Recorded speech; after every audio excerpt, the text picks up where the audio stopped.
Theory of class struggle, वर्ग संघर्ष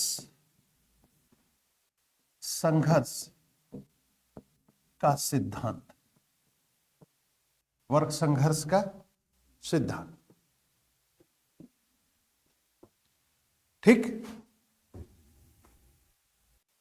now the history of class struggle, अब तक का इतिहास वर्ग संघर्ष का इतिहास है। कैसे? अब तक का इतिहास, no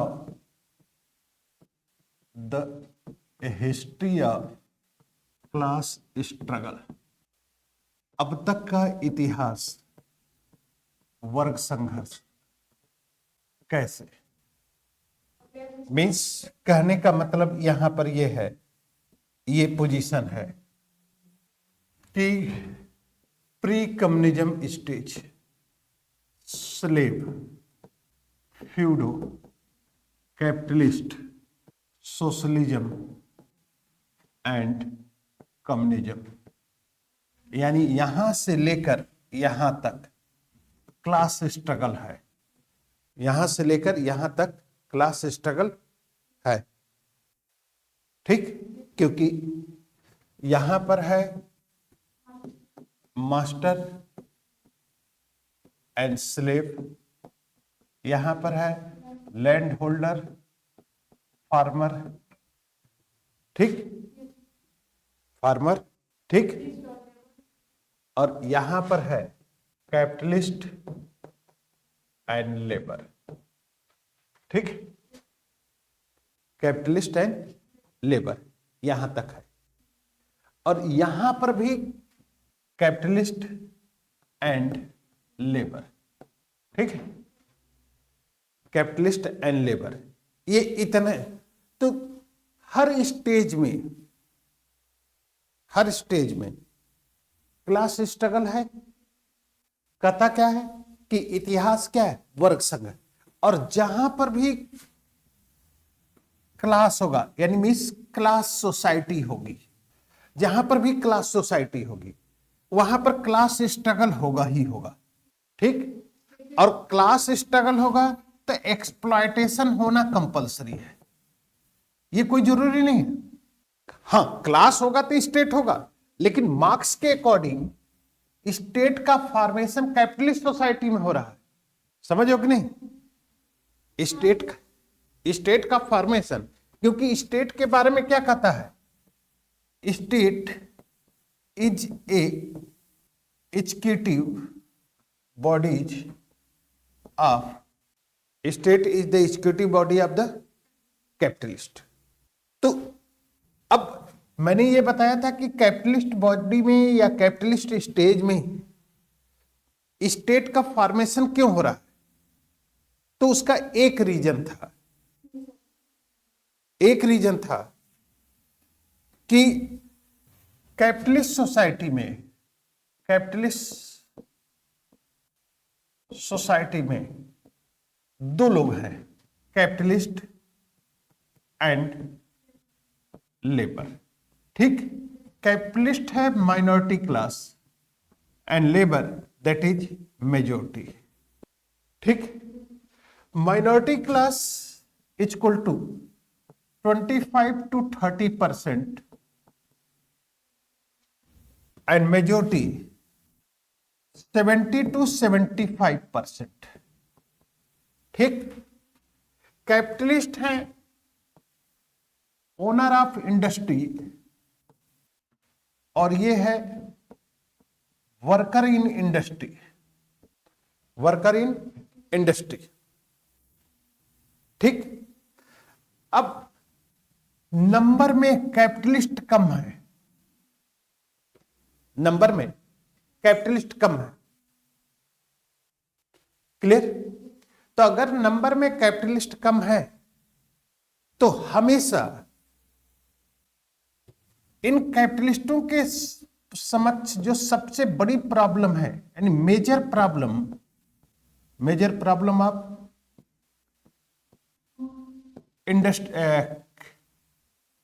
major problem of capitalist society, capitalist society, और capitalist society is equal to, तो कैपिटलिस्ट सोसाइटी में मेजर प्रॉब्लम क्या है? सिक्योरिटी ऑफ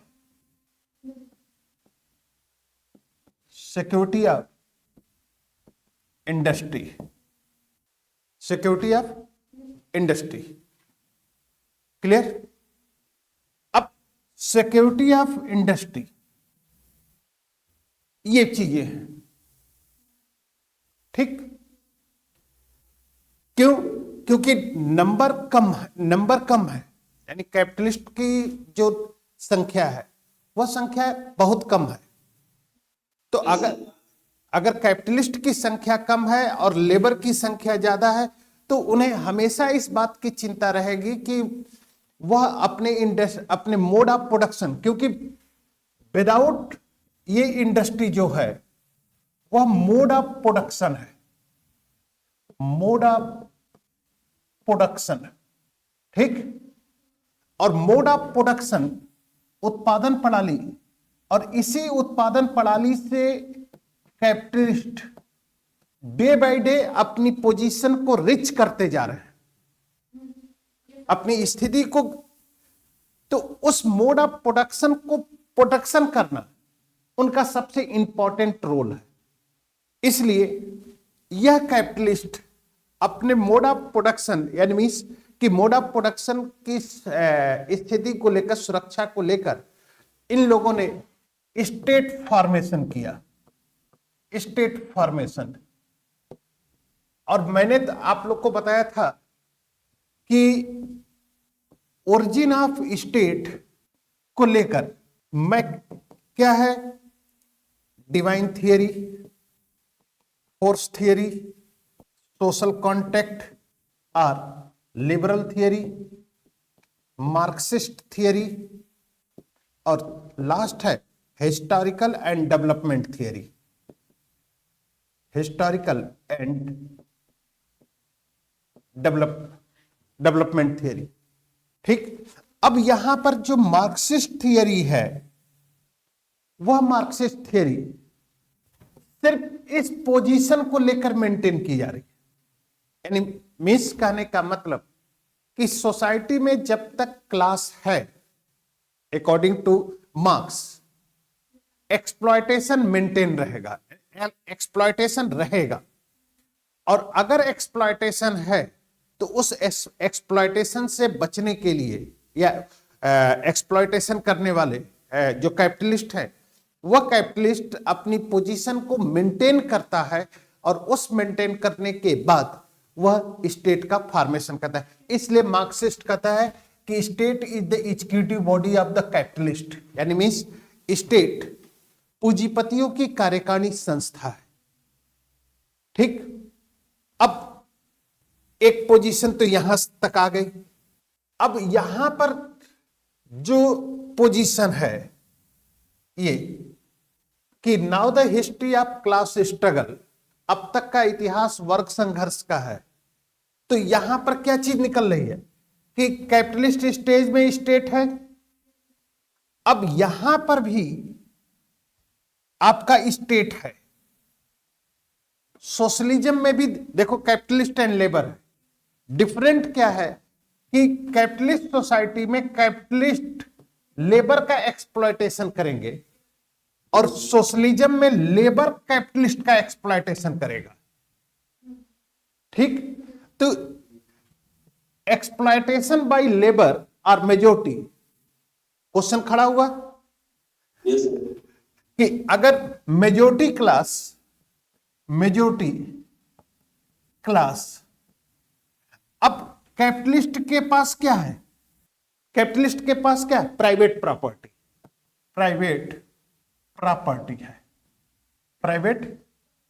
प्रॉपर्टी है, ठीक?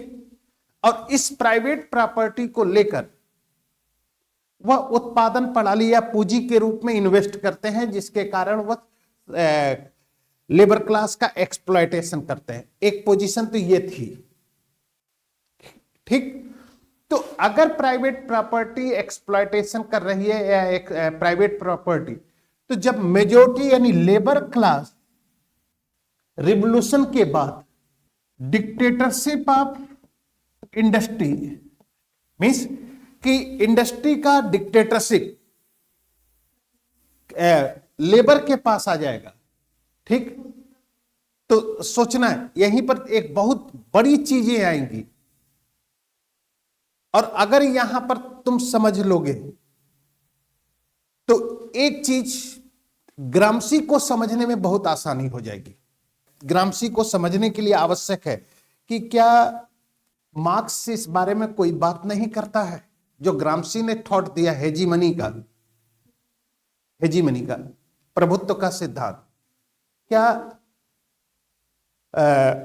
मार्क्स इस बारे में कोई बात करता है कि नहीं करता है, ठीक। अल्थ्यूसर, ल्यूकाच, मर्क्यूजे, ये सब लोग बात करते हैं यंग मार्क्सिज्म की।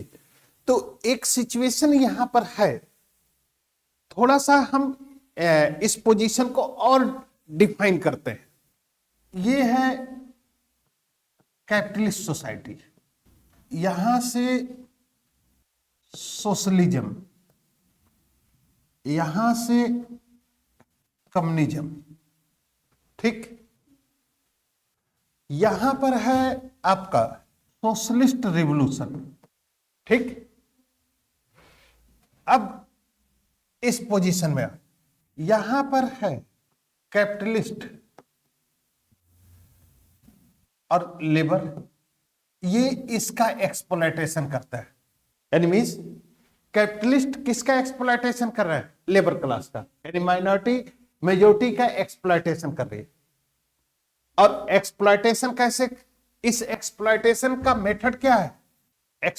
एक्सप्लॉयटेशन मेथड क्या है, कोई बताएगा? मेथड क्या है?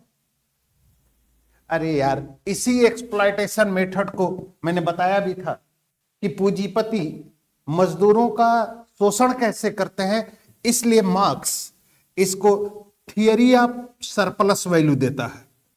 सरप्लस वैल्यू मींस अतिरिक्त मूल्य का सिद्धांत, अतिरिक्त मूल्य का सिद्धांत, समझ रहे हो कि नहीं? अतिरिक्त मूल्य का सिद्धांत देता है। क्लियर? अब अतिरिक्त मूल्य के सिद्धांत में क्या पोजीशन है कि जब थियरी आएगी तो बात करूंगा वहां पर। एक्सप्लॉयटेशन इस मेथड अतिरिक्त मूल्य के सिद्धांत, यानी मींस कुल मिलाकर कहने का मतलब सिर्फ क्या है अतिरिक्त मूल्य में, कि मजदूर जो श्रम करता है और जो पाता है उसमें डिफरेंस है, ठीक। जैसे सपोज एग्जांपल से समझो कि एक लेबर 8 घंटे की ड्यूटी करता है और जो सैलरी पाता है वह 6 आवर्स की है। क्लियर? उसके श्रम की वैल्यू क्या है उसे नहीं मालूम है। 6 घंटे की वह सैलरी पाता है, पारिश्रमिक 6 घंटे, और 2 घंटा यानी -2 आवर्स ये कैपिटलिस्ट के पास चला जाता है, ठीक। यानी 2 आवर्स किसके पास चला जाता है? कैपिटलिस्ट के पास चला जाता है। अब मान लो कि एक इंडस्ट्री में 100 लेबर हैं, 100 लेबर हैं, सपोज देन वन इंडस्ट्री, तो यहां पर 100 लेबर हैं, तो 100 लेबर 800 घंटा काम करते हैं। सैलरी कितना देता है? 600 घंटे की। 200 घंटा बचा, तो 800 into 3 equal to 24 hours, 2400 hours. 600 into 3 equal to 1800 hours. मतलब समझ गए? ठीक। एक इंडस्ट्री में 3 शिफ्ट होगी, 8-8 घंटे की 3 शिफ्ट होगी। 100 लेबर हैं तो 800 घंटे काम करेंगे तो 2400 आवर्स होगा एक शिफ्ट में। तो 2400 आवर्स काम होता है तीनों शिफ्ट मिलाकर। सैलरी कितनी देता है? 1800 की। तो 600 आवर्स का जो काम है वो पूंजीपति के पॉकेट में चला गया कि नहीं? यही एक्स्ट्रा वैल्यू है। यही क्या है? Extra value, surplus value. क्यों? क्योंकि मार्क्स कहता है कि किसी भी वस्तु का जो मूल्य होता है, यानी प्राइस ऑफ गुड्स, ठीक, invest depend upon the invest the labour, यानी price of values depend upon the invest the labour.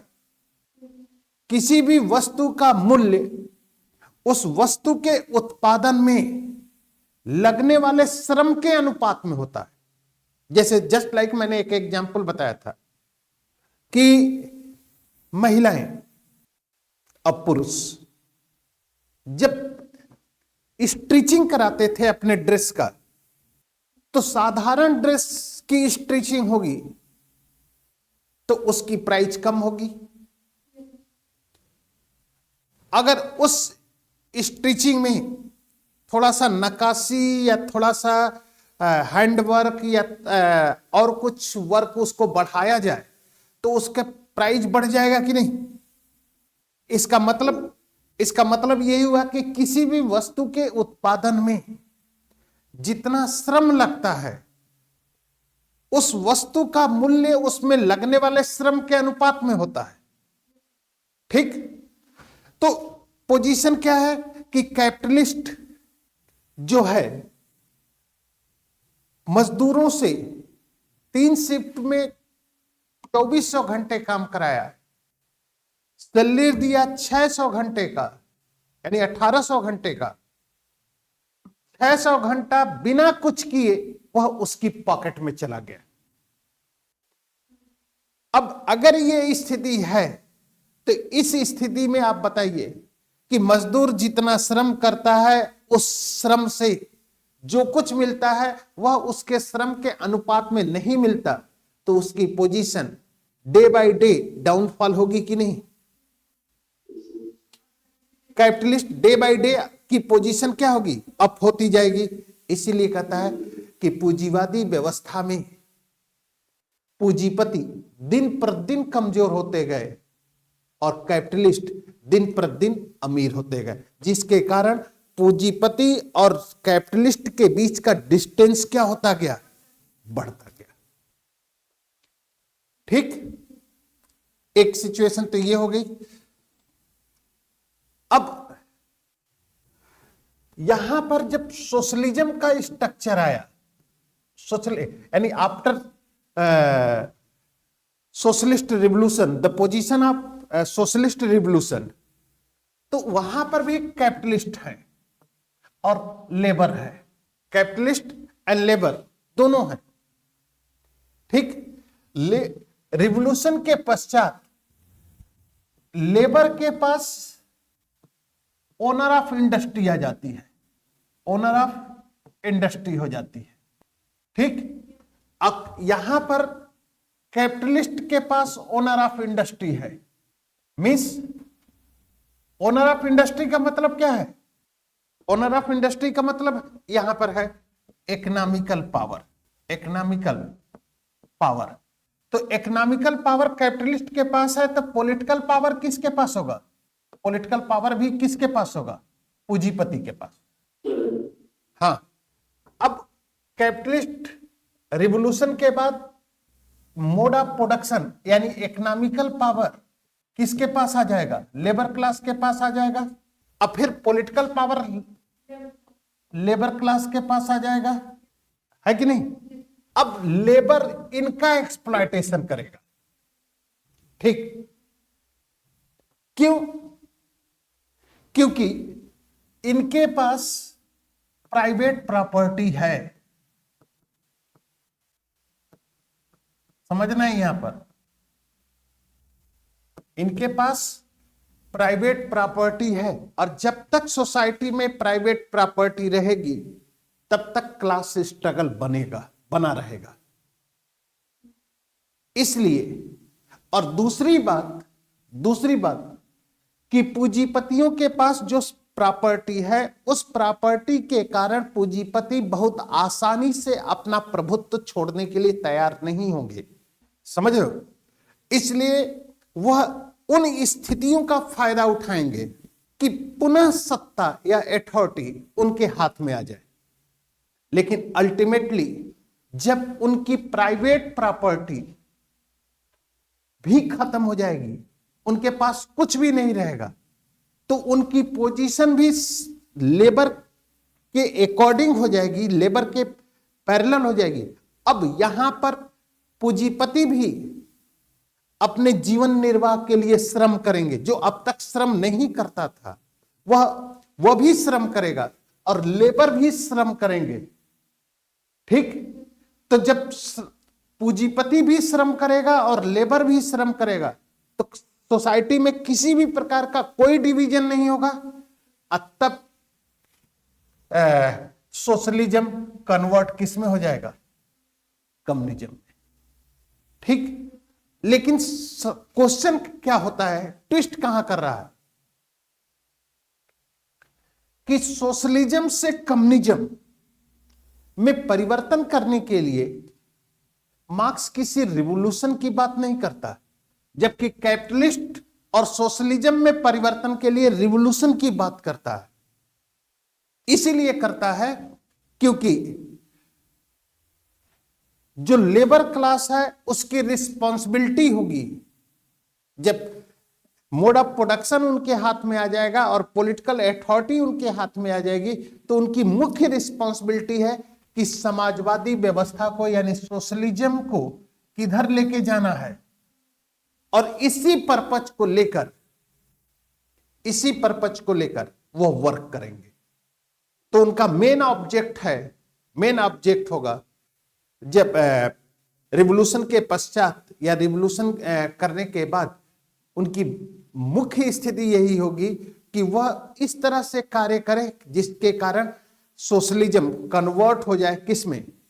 ठीक, और जब कम्युनिज्म में हो जाएगा तो no class, no exploitation, no state, but communism is the top stage of the Marxism and communism is a classless society or absolute equality based society. Clear?